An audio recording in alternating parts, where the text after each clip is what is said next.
ಅಡಚಣೆಗಳಾದ ಸಾಲಬಾಧೆ, ಆರೋಗ್ಯ ಬಾಧೆ, ವ್ಯಾಪಾರ ನಷ್ಟ, ದಾಂಪತ್ಯದಲ್ಲಿ ಕಲಹ, ಪ್ರೇಮ ವಿಫಲ, ಇನ್ನಿತರ ದಾರಿದ್ರ್ಯ ಸಮಸ್ಯೆಗಳಿಗೆ ಪರಿಹಾರ 100% ಶತಸಿದ್ಧ. ವಿಶೇಷ ಸೂಚನೆ: ವಕ್ರಹಸ್ತಿನಿ ತ್ರಿಲೋಕ ಸಂದರ್ಶನ ಕ್ರಿಯೆಯಿಂದ ಸ್ತ್ರೀ ಪುರುಷ ವಶೀಕರಣ ಮಾಡಿಕೊಡಲಾಗುತ್ತದೆ. ವಿಶೇಷವಾಗಿ ಮಾಟಾ ಮಂತ್ರ, ಶತ್ರುನಾಶ, ಧನವಶ, ಜನವಶದಂತಹ ಸಮಸ್ಯೆಗಳಿಗೆ ಕೇರಳೀಯ ಅದ್ವಿತೀಯ ಬಲಿಷ್ಠ ರುದ್ರಶೂಲ ಪ್ರಣವ ಪೂಜಾ ಶಕ್ತಿಗಳಿಂದ ಸ್ನೇಹಿತರೆ, ನೀವು ಯಾರನ್ನಾದರೂ ತುಂಬ ಪ್ರೀತಿ ಮಾಡಿರ್ತೀರಾ.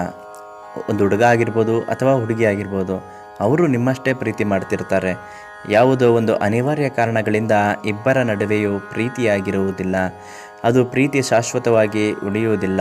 ಬೇರೆಯವರನ್ನು ಮದುವೆ ಆಗಿಬಿಡ್ತಾರೆ. ಯಾರೊಬ್ಬರು ಬೇರೆಯವರನ್ನು ಮದುವೆ ಆದರೂ ಮತ್ತೆ ಅವರು ನಿಮ್ಮನ್ನು ಅವರ ಜೀವನದಲ್ಲಿ ನೆನೆಸಿಕೊಳ್ಳೋದಕ್ಕೂ ಇಷ್ಟಪಡೋದಿಲ್ಲ. ನೀವು ಕಣ್ಮುಂದೆ ಬಂದ್ರೂ ಅವರು ನಿಮ್ಮ ಕಣ್ಣೆತ್ತಿ ಸಹ ನೋಡುವುದಿಲ್ಲ.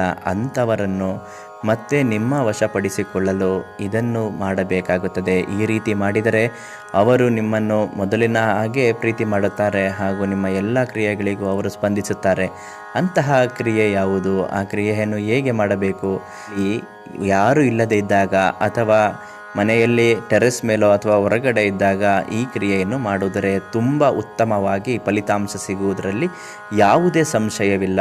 ಮೊದಲು ನೀವು ಏನು ಮಾಡಬೇಕು ಅಂತಂದರೆ, ಒಂದು ಹಿಡಿ ಅಕ್ಕಿಯನ್ನು ತೆಗೆದುಕೊಳ್ಳಬೇಕಾಗುತ್ತದೆ. ಒಂದು ಹಿಡಿ ಅಕ್ಕಿಯನ್ನು ತೆಗೆದುಕೊಂಡು ಅದಕ್ಕೆ ಅರಿಶಿಣ, ಕುಂಕುಮ, ನೀರನ್ನು ಬೆರೆಸಬೇಕಾಗುತ್ತದೆ. ಉದಾಹರಣೆಯಲ್ಲಿ ನೀರನ್ನು ಬೆರೆಸಿದ ನಂತರ 2 ಲವಂಗವನ್ನು ತೆಗೆದುಕೊಳ್ಳಬೇಕು. ಲವಂಗ ಇದ್ದರೆ ಲವಂಗ ಹಾಕ್ಬೋದು, ಇಲ್ಲಾಂದರೆ ಏಲಕ್ಕಿ ಇದ್ದರೆ ಏಲಕ್ಕಿ ಹಾಕಬಹುದು. 2 ಲವಂಗ, ಅಕ್ಕಿ ಮತ್ತು ಅರಿಶಿಣ, ಕುಂಕುಮ ಇದಿಷ್ಟು ಇಟ್ಕೊಂಡು ಈ ಮಂತ್ರವನ್ನು ಪಠಿಸಬೇಕಾಗುತ್ತದೆ. ಆದರೆ ಒಂದನ್ನು ನೆನಪಿನಲ್ಲಿಡಿ, ಈ ಮಂತ್ರವನ್ನು ಪಠಿಸುವಾಗ ಯಾವುದೇ ಕಾರಣಕ್ಕೂ ನೀವು ಯಾರ ಜೊತೆಯಲ್ಲೂ ಮಾತನಾಡಬಾರದು. ನಿಮ್ಮ ಗಮನವೆಲ್ಲ ಆ ಹುಡುಗಿ ಅಥವಾ ಆ ವ್ಯಕ್ತಿಯ ಮೇಲೆ ಇರಬೇಕು. ಆಗ ಮಾತ್ರವೇ ಈ ವಶೀಕರಣ ಅನ್ನುವುದು ನೇರವಾಗಿ ಅವರ ಮೇಲೆ ಫೋಕಸ್ ಆಗುತ್ತೆ. ಅವರು ನಿಮಗೆ ಕೆಲವೇ ದಿನಗಳಲ್ಲಿ ವಶೀಕರಣವಾಗುವುದು ಶತಸಿದ್ಧವಾಗುತ್ತದೆ.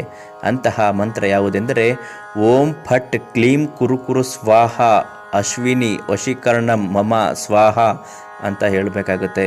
ಅಶ್ವಿನಿ ಎನ್ನುವುದು ಒಂದು ಹುಡುಗಿಯ ಉದಾಹರಣೆಯ ಹೆಸರು. ನೀವು ಯಾವ ಹುಡುಗಿನ ಇಷ್ಟಪಟ್ಟಿರ್ತೀರೋ ಅಥವಾ ಯಾವ ಹುಡುಗನ ಇಷ್ಟಪಟ್ಟಿರ್ತೀರೋ ಅವರ ಹೆಸರನ್ನು ನಾಲಿಗೆಯ ಮೇಲೆ ಹೇಳುತ್ತಾ ನೀವು ಈ ಮಂತ್ರವನ್ನು ಪಠಿಸಿ ನಿಮ್ಮ ಒಂದು ಬೇಡಿಕೆಯನ್ನು ಏನು ಈಡೇರಬೇಕೋ ಅದನ್ನು ನೆನೆಸಿಕೊಂಡು ಮನಸ್ಸಿನಿಂದ ಇದನ್ನು ಏನು ಮಾಡಬೇಕು ಅಂದರೆ, 2 ಕೈಯಿಂದ ಗಟ್ಟಿಯಾಗಿ ಹಿಡಿದುಕೊಂಡು ಮುಷ್ಟಿ ಕಟ್ಟಿ ಅದನ್ನು ಅವಳು ಓಡಾಡುವ ಜಾಗದಲ್ಲಿ ಅಥವಾ ಅವಳ ಬ್ಯಾಗಿನಲ್ಲೋ ಪರ್ಸಿನಲ್ಲೋ ಹೇಗಾದರೂ ಮಾಡಿ ಅವಳ ಹತ್ರ ಇದನ್ನು ಸೇರಿಸಬೇಕಾಗುತ್ತದೆ. ಈ ರೀತಿ ಮಾಡಿದರೆ ಅವರು ನಿಮಗೆ ವಶವಾಗುವುದು ಖಂಡಿತ ಶತಸಿದ್ಧ.